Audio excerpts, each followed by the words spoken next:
Welcome back. Well, very interesting trend in the market right now, which is that a lot of large caps across FMCG, IT, and banks are rallying. Now, that very rarely happens. Right? The large cap stocks in all these three categories move unless there's some basket buying. Now, if you pull out the intraday chart, for example, of an Infosys, there it is. That's the Nifty IT. Now, just pull out Infosys's intraday chart. There is a sharp move which is happening on Infosys right now, and there's also TCS as well. Look at TCS's intraday chart. That also is at high point of the day.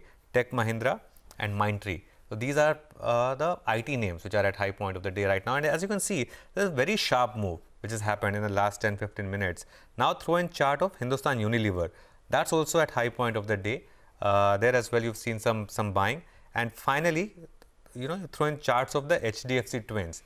And there as well you have seen some move play out in both these names. So both of them would come up for you, and there as well you are seeing some buying. Now, as I said, that normally happens when the market senses perhaps some kind of FI buying, some kind of basket buying. I don't know, we'll have to of course wait for the numbers, but perhaps someone who might have some sense of what's happening is Nimesh. Let's go across to him for D Street Chatter. Nimesh, big move once again in the large cap, especially the financials. Your thoughts on what you've heard? Hi, Anuj. There was a feedback that maybe at market at close there was a buying interest from a leading FI. That was a feedback which I had, and maybe that's playing out in the last 10 minutes of trade, as you rightly spoke about some of the large caps doing well. But otherwise, a volatile day of trade. Even the flows are quite mixed for the last couple of days at HNI desk and FI desk, and that seems to be the trade today as well. So while there is buying in the at market at close, but there is selling as well, especially in some of the large cap metal names and OMCs. So those are under pressure. And the rotation seems to be back into the financial names now. So that's playing out in trade today. In terms of mid caps and small caps, a clear mention there that some bit of profit booking is clearly visible now, and at higher levels you're seeing supply coming in. So that's the feedback that be a bit caution on the mid caps and small caps. But in terms of overall markets, it's a sector rotation happening with flavor back into financials and technology names. Okay, all the IT names are at high point of the day. By the way, there's absolutely no missing out on that. Just almost every IT stock. Nimesh, what about stocks? What have you picked up in terms of chatter? There are a lot of stocks today on my chatter list. So the first on the radar is Tata Communications. We all know that the government is looking to sell 26% stake in Tata Communications. I'm told by some large funds that they've been sounded off for a large block deal pretty soon. So that's something to watch out for, of a large potential block deal in Tata Communications in days to come. So that's the first stock. The second stock is Godrej Properties. Again, a large fundraising is likely very soon. There is a buzz of a large QIP as well. Along with Godrej Properties, there is a buzz of a QIP in AU Small Finance Bank as well. So that's something. So looks like there is a bit of fundraising spree going on in some of these names. So that's a second list of stocks. The third is Kotak Mahindra Bank. A relatively outperformer in today's trade, but the buzz on the street is that there is a large block deal likely very soon in Kotak Mahindra Bank. So it looks like it will be an FI to FI block, but there is something which has been shown to some of the large investors, is what I understand. So that's the third stock. The fourth stock is ICICI Pru Life. The numbers were okay for the Feb month, but the buzz on the street is that maybe you'll see a M&A deal in with regards to ICICI Pru Life very soon. So watch out for that in days to come. And the last is Snowman Logistics. We spoke about it a couple of days back as well. I believe one of the leading corporate entity which was owning a large chunk has sold its final lot in today's blog, is what I understand. So it looks like the supply overhang seems to be out of the way now as far as Snowman Logistics is concerned. So these are the few stocks that I've picked up today. Okay, thanks a lot. That's a long list and very, very insightful list for us. Thanks a lot, Nimesh, for joining us. So the market now is above the 15,100 mark. Before I go to Mitesh, Anuj, I wanted to come to you. It is all over the place, right? Just when you think this market is slipping further and it's sort of, people are ready to sell, it bounces back. Do you think that one should just stay away or else you might sort of burn your fingers? Oh, Sonia, exactly. And the whole point about this market is, it's really trapping those who are following breakouts or breakdowns, because just when you thought the market's breaking out, like you saw yesterday, there was a big slip. Same thing happened today as well. And just when we started closing bell, and it looked like in fact just before closing bell, when the market slipped into the red, that there's a bit of a mini breakdown, you've seen this kind of a move. So and that's the whole point about this market. You cannot take a day view I think you have to take a slightly positional view on the market with slightly wider stop losses. So perhaps reduce your quantity in terms of trading size. I mean, if you are a compulsive trader, I think that's the only way to trade this market. Okay, that's the only way to trade this market. In fact, let's ask Mitesh Thakkar for some calls, right?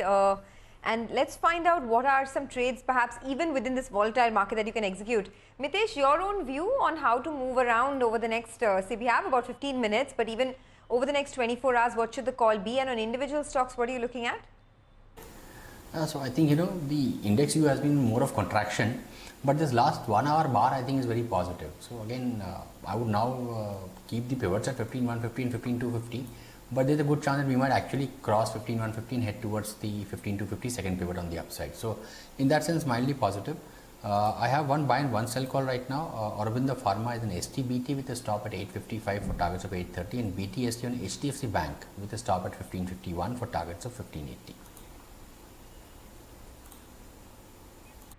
Okay, so thanks a lot for that. There is an Aurobindo Pharma, as he said, with a target of 830, and HDFC Bank with a target of 1580. Aurobindo Pharma, by the way, is an STBT, so that's a sell today, buy tomorrow call, just for the benefit of our viewers. But let's go across to market expert Anand Tandon, who joins in now for the last 15 minutes of trade. Anand, what a volatile market it's been, right? And I think I'm speaking to you for the first time in this calendar year, so good to have you on the show. How are you feeling about the markets now? Do you think we're going to go into some sort of a range, a pause, or do you think that this is still a good time to be buying buying stocks, because perhaps we're set for the next leg of the up move?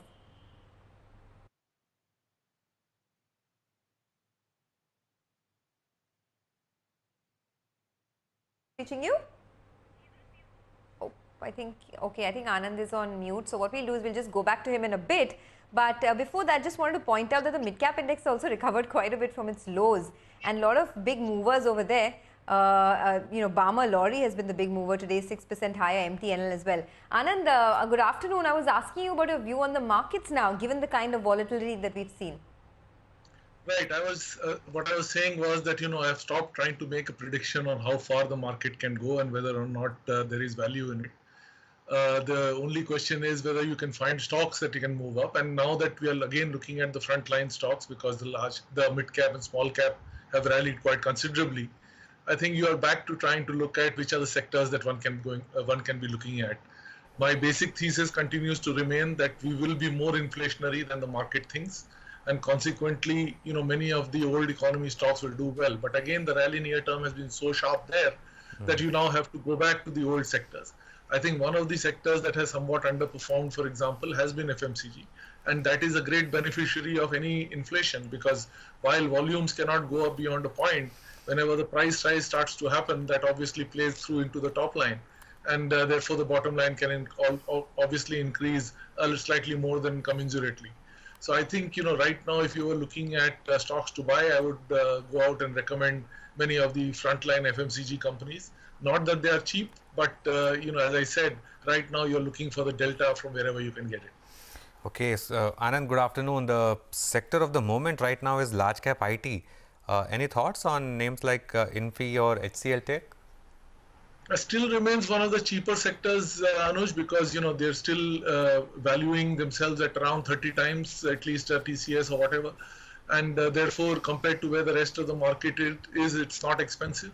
Again, if the dollar, while we are looking at a dollar weakness over the medium term, right now that trend is not the one that you are looking at near term, and consequently, if you would have the dollar index going up, no particular reason why these companies will not do well as well. So as I said, back to the traditional, IT, pharma, FMCG, perhaps for the very near term.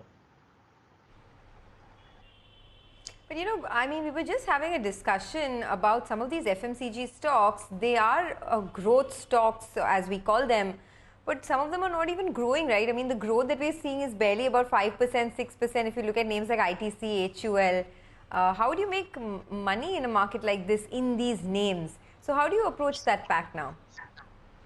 So as I said, the volume growth cannot be more than high single digits in most categories. It's because finally these are not hugely underpenetrated sectors anymore. Of course, there is an argument to be made that the rural India still continues to remain a fairly strong growth area. But for many of the segments, you are going to look at single digit, and that is why inflation helps.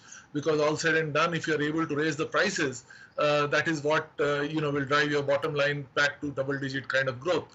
So we've had many years of inflation being under control, and surprisingly, that is the time when FMCG was doing well, because that was also the time when the rest of the economy was not doing well at all, whereas these people were delivering a basic level of growth. So this time around, the only difference in the argument is that they will continue to deliver that kind of growth in the top line. In nominal terms, it will be much higher because, as I said, inflation will pick it up, and consequently the EPS earnings can be a little more proportionate, largely because of the fact they have underperformed. They are the target to be. Okay, all right. Well, stay on. We will take a short break on that note. We have lots more coming up. When we come back, in fact, it will be time for the market closing as well. We'll go home after a very volatile day, well in the green. Surprise, surprise. So the Nifty now well above the 15,100 mark. More on the final call of trade in just a bit.